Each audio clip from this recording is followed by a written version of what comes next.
பிரபஞ்ச பேராற்றல் சக்திக்கும் எனது குலதெய்வத்திற்கும் மற்றும் என்னுடைய ஜோதிட குருமார்களையும் வாஸ்து குருமார்களையும் வணங்கி இந்த வீடியோவை உங்களுக்கு சமர்ப்பிக்கிறேன். ஸோ நாம இப்போ ஒவ்வொரு சாபம் பெற்ற நட்சத்திரங்களை பற்றியும் பார்த்துக்கிட்டு வந்துட்டு இருக்கிறோம். இதுக்கு முன்னாடி வீடியோவில் சூரியனுடைய சாபம் பெற்ற நட்சத்திரங்களை பார்த்தோம். இந்த வீடியோவில் சந்திரனுடைய சாபம் பெற்ற நட்சத்திரங்களை பார்க்கலாம். எனக்கு ஒரு உதவி பண்ணுங்க, இந்த வீடியோவை லைக் பண்ணிட்டு இந்த வீடியோவை பாருங்க. ஏன்னா அப்பதான் யூடியூபுடைய அல்காரிதம் இந்த வீடியோவை நிறைய பேருக்கு வந்து காட்டும். ஸோ பல நல்ல உள்ளங்கள் இந்த வீடியோவை பார்த்து தெரிஞ்சுக்கிறதுக்கு உங்களால் ஆன ஒரு சின்ன உதவியை செய்யுங்க. வாங்க வீடியோக்குள்ள போலாம். சந்திரன் சாபம் பெற்ற நட்சத்திரங்கள். சந்திரன்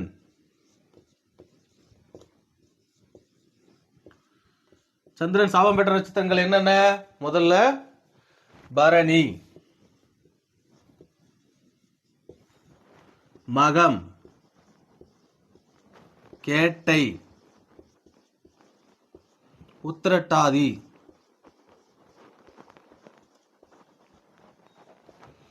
இதுல பரணி யாரோட நட்சத்திரம்? சுக்கிரனுடைய நட்சத்திரம். சுக்கிரன். அடுத்து கேது. மகம் வந்து கேதுவோட நட்சத்திரம். அடுத்து கேட்டை புதனினுடைய நட்சத்திரம். அடுத்து உத்திரட்டாதி. உத்திரட்டாதி வந்து சனியினுடைய நட்சத்திரம். ஸோ இந்த 4 நட்சத்திரங்கள் தான் சந்திரனுடைய சாபம் பெற்ற நட்சத்திரங்கள். இந்த 4 நட்சத்திரங்களும் வந்து பார்த்தோன்னா சந்திரனுடைய சாபம் பெற்றிருக்கிறதுனால என்ன நடக்கும் அப்படின்னா, முதல்ல சந்திரன்னா யாரு? இப்ப சூரியன்னா அப்பான்னு சொல்லி பார்த்தோம் இல்லையா? அப்ப சந்திரன்னா யாரா இருக்கும்? அப்சல்யூட்லி அம்மா. சரிங்களா? அம்மா. அம்மா வழி உறவுகள், அம்மாவிடம் அந்யோன்யம் இருக்காது. அம்மாவின் மூலம் கிடைக்கக்கூடிய பலன்கள் பாதிப்பு அடையும். சரிங்களா?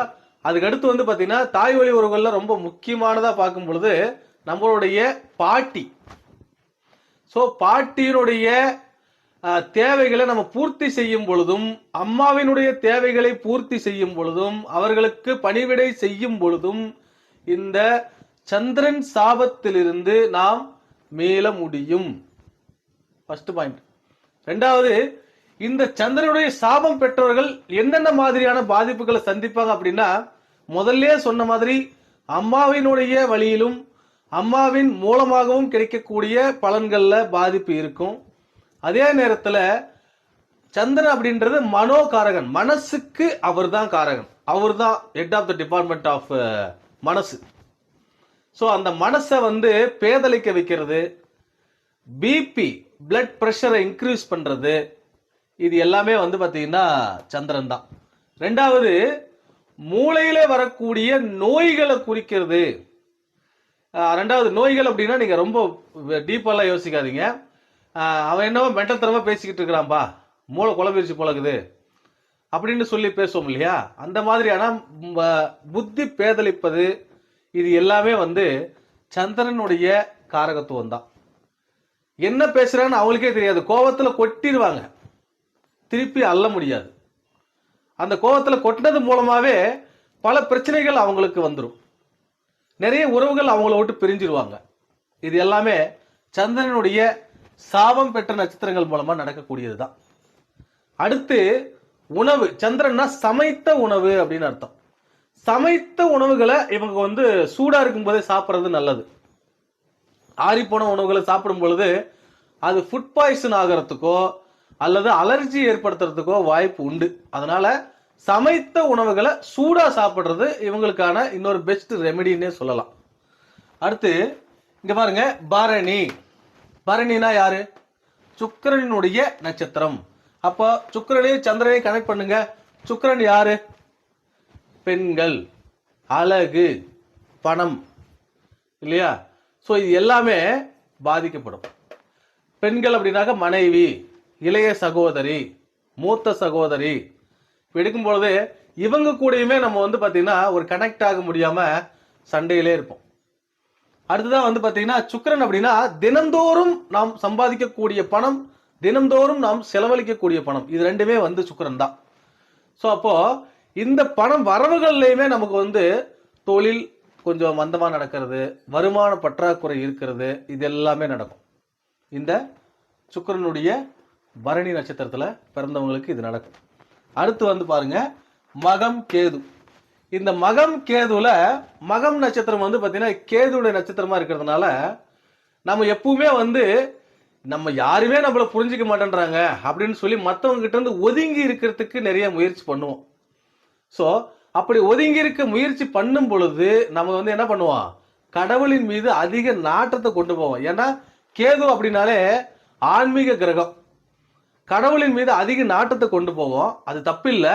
ஆனா 24 மணி நேரமும் கடவுளையே பார்க்கறது, இந்த சாமியாரா போறவங்க எல்லாம் இருப்பாங்க இல்லையா, அவங்க எல்லாம் இதில் தான் அதிகமா இருப்பாங்க. ஏன்னா குடும்பத்தை கவனிக்க முடியாம குடும்பத்துக்கு பயந்து, அவங்களுக்கெல்லாம் யார் சம்பாரிச்சு போடுறதுன்னு பயந்தோ, அல்லது இந்த என்னால வந்து பார்த்தீங்கன்னா அவங்கள பார்த்துக்க முடியாதுன்னு பயந்தோ சாமியாரா போவாங்க இல்லையா, அவங்க எல்லாருமே இதில் தான் வருவாங்க. ஆனா அது தப்பு தான். ஏன்னா கல்யாணம் பண்ணாம யாருமே இல்லாம சாமியாரா போறது தான் சரி.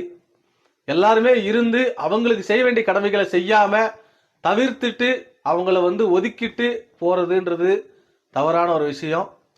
ஸோ இந்த மக நட்சத்திரம் கேதுல இருக்கிறவங்க அந்த மாதிரி இருப்பாங்க. சரிங்களா? அடுத்தது கேட்டை புதன். இந்த கேட்டை நட்சத்திரம் பிறந்தவங்களுக்கு வந்து பார்த்தீங்கன்னா கல்வியில வந்து மிகப்பெரிய ஒரு இடையூறுகளை வந்து கொடுக்கும். நல்லா படிப்பாங்க, சூப்பரா படிப்பாங்க. ஆனா எக்ஸாம் எழுதும்போது ஃபுல்லா மறந்துடும். ஏன்? மனதுக்கான காரகம் மூளை, அதாவது மூளைன்றது சூரியன் சொன்னா மூளை வந்து எதனால் ஆனது? நீர்னால் ஆனது. ஃபுல்லாவே தண்ணி தான். ஸோ தண்ணின்னும் போது சந்திரனும் அங்கே வந்துடுவாங்க. ஸோ அப்போ நல்லா படிப்பாங்க, ஆனா வந்து அவங்களால எக்ஸாம்ல கான்சன்ட்ரேட் பண்ணி எழுத முடியாது, அந்த நினைச்ச ஸ்கோரை எடுக்க முடியாது. இது எல்லாமே வந்து இந்த கேட்டை நட்சத்திரத்தில் பிறந்தவங்களுக்கு நடக்கும். அடுத்து வந்து பாருங்க உத்திரட்டாதி. இந்த உத்திரட்டாதி அப்படின்றது ரொம்ப முக்கியமான நட்சத்திரம். போனதுல சூரியன்லேயே சொன்ன நான் அனுஷ நட்சத்திரம் வந்து பார்த்தீங்கன்னா ரொம்ப இம்பார்ட்டன்ட் அப்படின்னு சொல்லி, இதுல உத்திரட்டாதி அப்படின்றது ரொம்ப முக்கியமான ஒரு நட்சத்திரம். இதுல பாருங்க உத்திரட்டாதி வந்து பார்த்தீங்கன்னா சனியினுடைய நட்சத்திரமா இருக்கிறதுனால இவங்க அம்மாவினுடைய கால்களை வந்து பிடிச்சி விடுறது அப்படின்றது ரொம்ப சிறப்பான ஒரு பலன்களை கொடுக்கும்.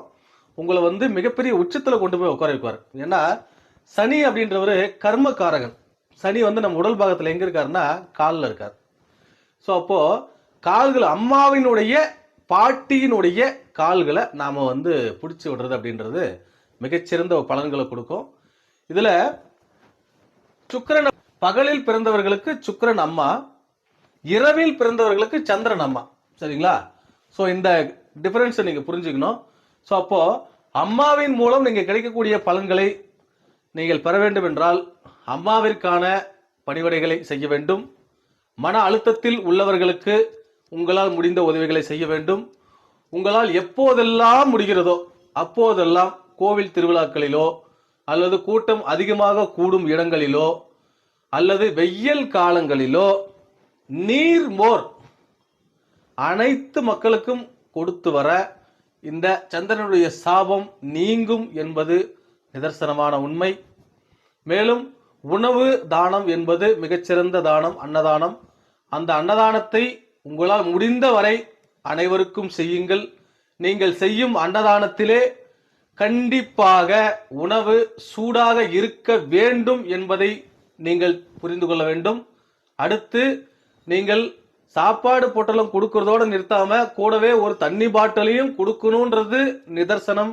ஏனென்றால் சந்திரன்னா தண்ணி, நீர்.